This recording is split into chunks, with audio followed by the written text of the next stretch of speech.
Welcome to the future. PBS Digital. All over America, battered mothers are losing custody of their children when they file for divorce. I naively thought that, if somebody molests their kid, I thought they'd just go to jail. Even with a proven record, abusers are winning joint and sole custody. To win custody of the kids over and against the mother's will is the ultimate victory, short of killing the kids. I was just snatched up from my normal life, and all that anyone would tell me was that my mom was crazy and that she was going into the mental hospital. In a case where those children have been abused or the mom has been abused, what's really best for children is for their safety to be made the top priority and for their healing. It was just so scary because I was like, let's run away, let's get out of here, Because, all this has happened. I mean, what kind of person would take you away from your mom? A third of the women in the U.S. will be victims of domestic violence. It will have devastating effects on their children. The Mary Kay Ash Charitable Foundation is proud to underwrite this program. Sometimes there's one child in a family, and then everybody kind of agrees to abuse that poor child. Well, that wasn't true with me. My older brother was once almost beaten to death by my father. My sister was abused to a lesser degree, but she was quite terrified of my father. And as both my brother and sister would have agreed, because I was the youngest and the last one, and he had become much more of a violent alcoholic, I received the most brutal, the worst treatment. He would fly into his rages just for no reason at all and start just behaving like an animal. And so I used to wonder if I were doing something wrong to provoke him to do that. And it took me years and years and years to realize that there was really nothing that I could do. The fear, the best description, the best two words probably are constant fear. That's the first thing. It's constant. It's always eating away at you. And another description I would say is another description of the intimidation I'd say is ruthlessness. He was starting to reach in the drawer for the revolver. And I remember going toward my sister and grabbing the knife out of her hand and putting it on the table and saying, "There." And I must have been maybe, 11 years old at the time, 10, 11, 12, something like that. And then my dad, withdrew his hand from the drawer. So I know I've been asked quite often, have you ever called the police? Was neighbors ever call the police? My dad was the police.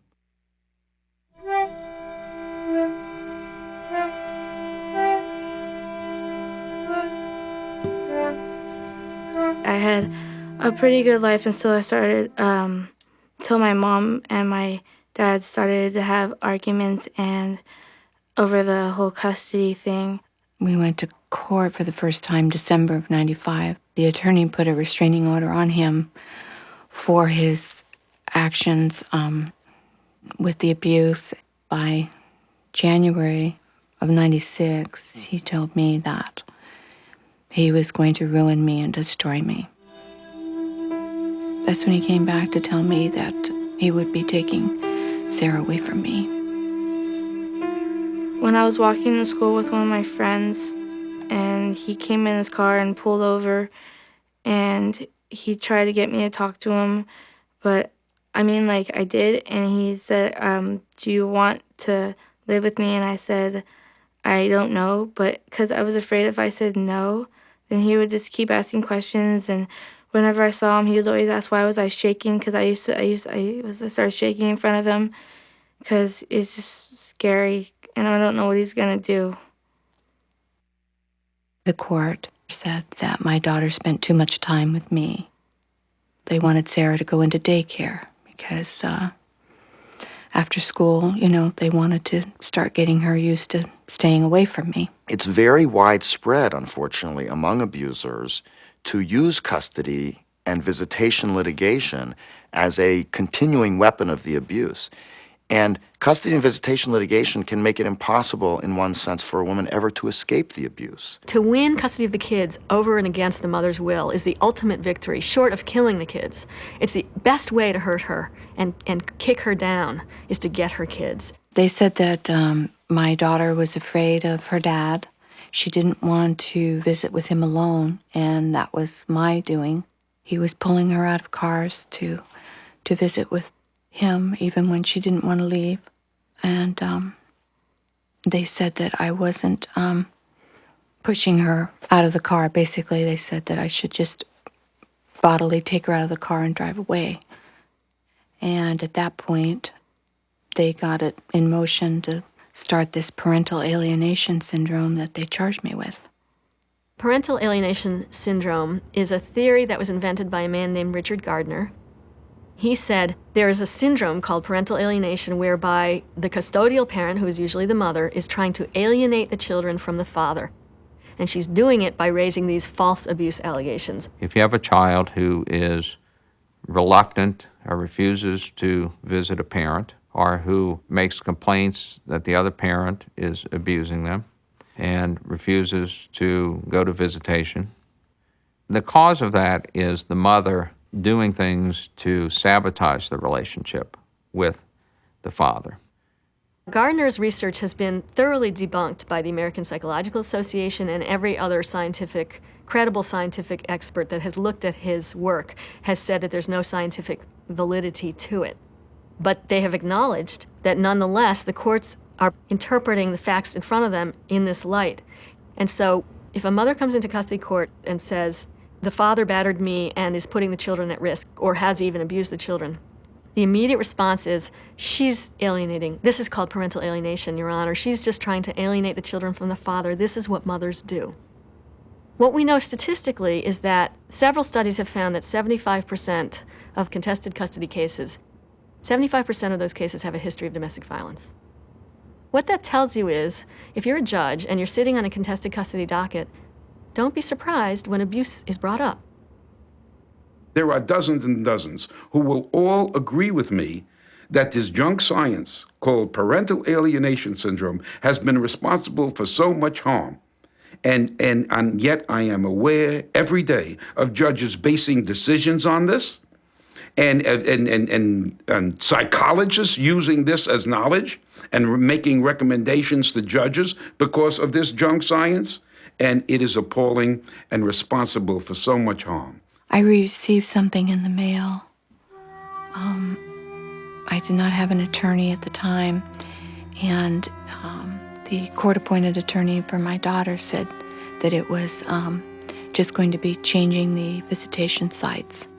They ordered me to come into court, and that's when they had already made their decision to charge me with parental alienation, and they took her away that day, saying that I was not to go to her school, pick her up, that her dad would be picking her up.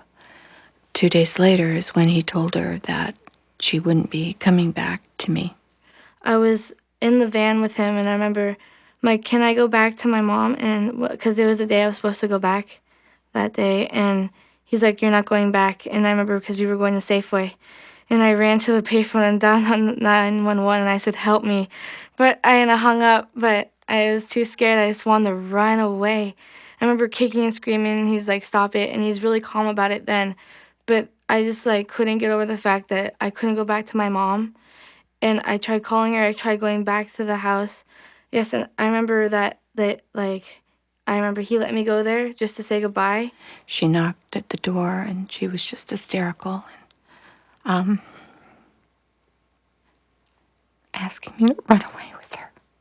She's like, we couldn't, and I felt really sick, and I had to use the bathroom, and I was all scared, and I just couldn't handle it. And I remember him coming up the stairs and knocking on the door and telling us to go, but it was just so scary because I'm like, let's run away, let's get out of here, because all this has happened. I mean, what kind of person would take you away from your mom? When a woman goes to court seeking custody of her children and seeking to restrict the batterer's visitation with the children, she's not asking the court to protect her children. She is simply asking the court to permit her to protect her children. And what is happening is not that the court is failing to offer her protection.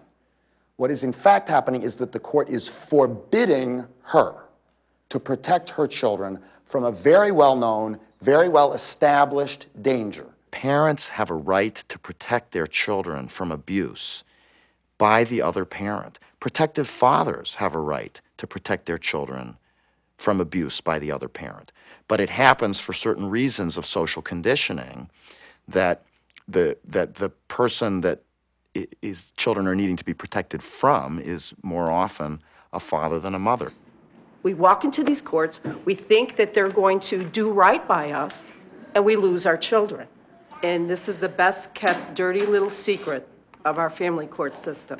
So once you're defeated, it's almost like a process to get back on your feet. And if you look at it that way, you really have to take the emotion out of it. If you got the emotion in it, you're done.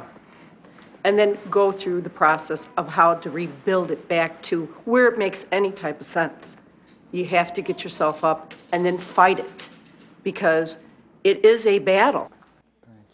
Cases where the mother alleges battering and risks to children, how many of those cases are being awarded custody to fathers? And what the studies are showing is roughly 2/3 award joint or sole custody to fathers who are accused or adjudicated of battering. There is a societal misconception that mothers are very heavily favored in custody and visitation litigation over fathers, and that somehow will take care of the needs of mothers who need to protect their children from a battering or sexually abusive father. In fact, the maternal preference went out more than 20 years ago. And the research studies that we have had in most recent years not only show that the maternal preference has disappeared, but in fact that fathers now have preference for custody.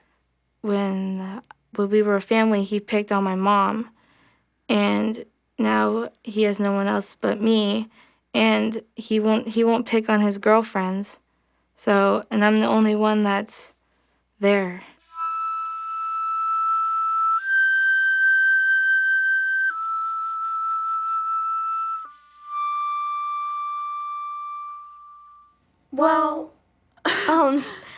Well, our grandmother believed me, but, the rest of the world thought he was just this very respectable, perfect person who was this big lawyer, and he was in this club, and he went to church every week and everything, and to everybody else thought he was this perfect person with a perfect family that was really nice, and he was nice to his family and everything.